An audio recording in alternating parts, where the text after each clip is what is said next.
Welcome to the Executive Edge from the English crew.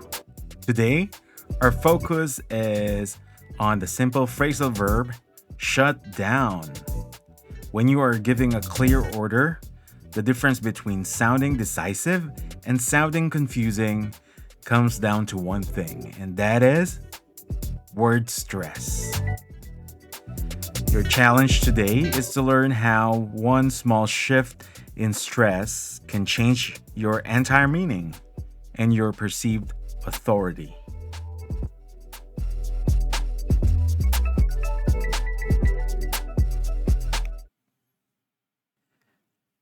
So, you think of the word shut down, you use it every day, but consider these two scenarios. So, every day we have this type of scenario where you ask a colleague to shut down the computer or the server, right?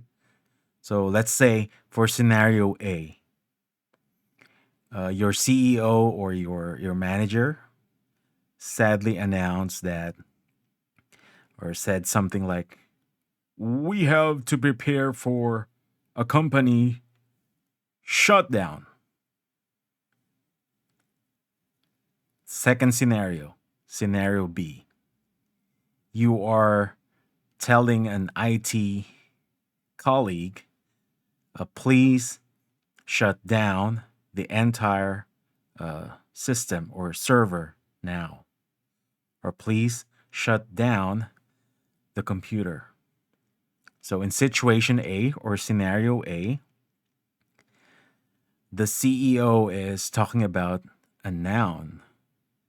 It's like the event of closing. But in the second situation or scenario B, you are giving a verb command. And the action is closing or turning off, which is most commonly used in computers or gadgets. You say shut down.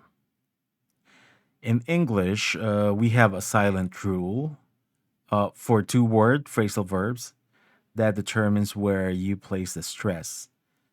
And for an executive, getting this wrong leads to confusion and weak direction. So if you don't know how to use the two types of shutdown, let me explain.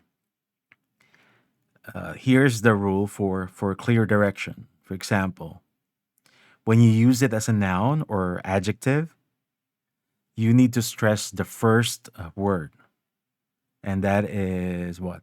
Shut, right? So if the stress is in that word, the first word, shut, the sound should be shut down. So stress on the first syllable. Now, when it's a verb or action or command, the stress should be in the second word, which is down. So how do you say it? Shut down. Shut down the server. Shut down the computer.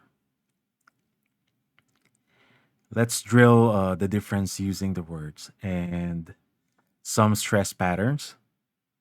So the pattern will be, so let's focus on the strong syllable, the noun. Shut down. You can do it. You can pronounce it by yourself. Shut down. Can you do it? Your turn. Shut down. Okay, let's go to the verb. Shut down. Shut down the computer. Okay, your turn.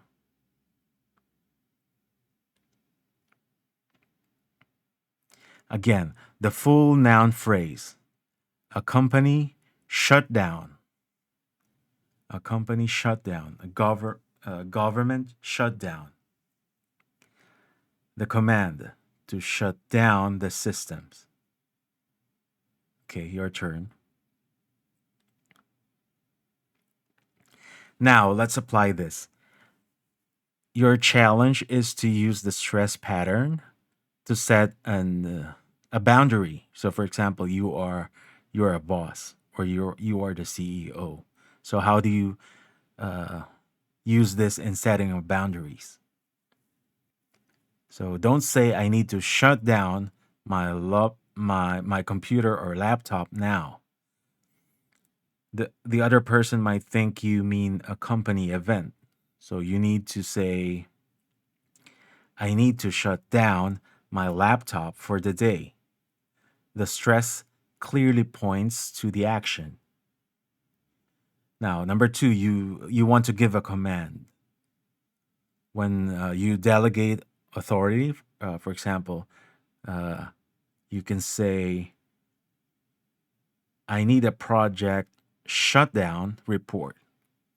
It sounds like you are ordering a concept. Say, I need to follow through and shut down the entire project by end of the day. By end of day.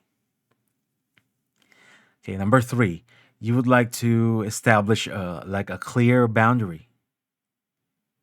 If you are ending a meeting, you can say, "Thank you for your time.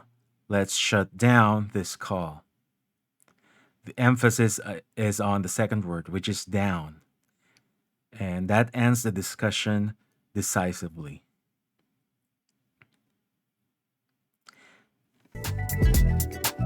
Mastering that phrasal fix is how you eliminate confusion and gain control of the conversation.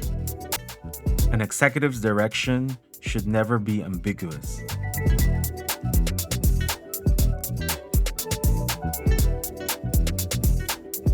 So that concludes our podcast for the day called the Executive Edge Challenge. So now you have the power of clear direction. I'll be back in the next podcast where we move into some pronunciation spotlight. Okay, and we're going to fix simple, embarrassing mistake. So that will be another surprise for the next podcast. So stay tuned and I'll see you again in the next one. Bye.